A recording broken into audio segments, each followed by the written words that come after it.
Hey guys, my name is CykaHotFire, and today I'm gonna finally try to deconstruct exactly why you may be struggling to rank up and why in certain cases deranking seems to be a lot easier, because despite what you may think, there's actually a lot to uncover, and it's not just, oh, you need MVPs to rank up or all that. There's so much more. So if you enjoyed this video, don't forget to leave a like and subscribe to the channel if you're new, but for now, let's get right into it. So let's first start with what we 100% know about Valve's ranking system and what exactly is involved when it comes to determining your rank. Now, for this, I'm actually going to be using a Valve employee's response to a r/global offensive post. Now, this is from 5 years ago, but I'll get into why it's still relevant a bit later in the video. But the Valve employee states, the CSGO competitive ranking system started with ideas based on Glico 2 rating model and improved over time to better fit the CSGO player base. You should be able to find papers on rating systems involving rating volatility and rating deviations online to get a better idea about why our complex competitive matchmaking parameters cannot be represented as a single numeric value. So that might all seem like a lot to take in, but just to highlight a few main things. Number one, despite what most people think, CSGO doesn't use an ELO system, which means number two, your rating cannot be defined as a single numeric value. So CSGO's actual rating in game is completely different from something like FACEIT, which actually has an ELO system, which shows exactly where you are compared to other ranks and how close you are to ranking up. A bit off topic, but this is probably the reason why CSGO never listened to the community's request to show ELO or how close to the next rank you are, probably because they really can't show you since CSGO does not have an ELO system. So just to go back to the Valve employee response for a second, the employee stated that you should be able to find papers on rating systems involving rating volatility and rating deviations online to get a better idea on why the whole thing can't be represented by a single numeric value. So let's take a look at the actual article by the creator of the Glico system and why it actually explains a lot about why you are probably struggling to rank up in CSGO. One of the main things mentioned is ranking deviation, or RD. A standard deviation, which measures the uncertainty in a rating when high RDs correspond to unreliable ratings.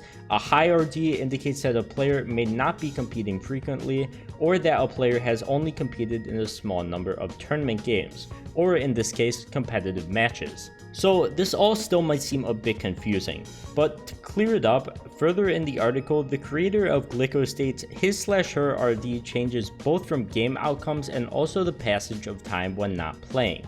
One feature of the system is that the game outcomes always decrease a player's RD, and that time passing without competing in rated games always increase a player's RD. The reason is that the more games played, the more information is learned about the player's ability. So what this means is that when you play more games, CSGO's Glico system will start to realize a bit more exactly where your placement should truly be, and lower your ranking deviation as it has a better estimate. But if you take time away from the game, the system will have a less reliable estimate. And because of this, it's going to be a lot easier to derank because the system doesn't exactly know where to place you. I can guarantee if you take time away from matchmaking, you will struggle a lot to rank back up. I was legendary Eagle a few months ago when I stopped playing matchmaking and moved to FACEIT.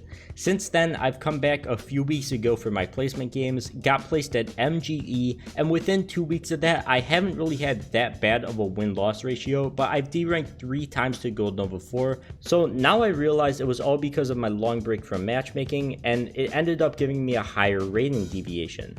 So you may be thinking, okay, if I play less, it can be easier to derank since my ranking deviation is higher. So what should I be doing to maximize my efforts in ranking up fast? Perform better? Well, the thing about your performance in CS is that CSGO devs have completely kept it hidden on what comes into account for performance. But as an article by PC Gamer says, in a 5v5 team-based game, far more factors come into play. An individual player's impact on the game is a very difficult thing to judge. Sure, one player can earn 4 kills in a round, but that may only be because of an ally securing the bomb plant or placing a well-timed flash. From KD ratios to MVPs, performance statistics are varied, and Valve has said nothing about how they're taken into account in regards to rank. Obviously, I'm sure a good performance can't hurt you, but based off my performance, and we'll get into some other reasons a bit more, the Glyco system seems to be the main factor behind ranking up. So how can you use it to the best of your advantage and not become one of the CSGO players that wins like 10 plus games in the same rank and still doesn't rank up? Well, one very interesting thing about CSGO is that they added the XP system. And you're probably wondering, how would that affect my rank in CS? XP and ranks are two completely different things.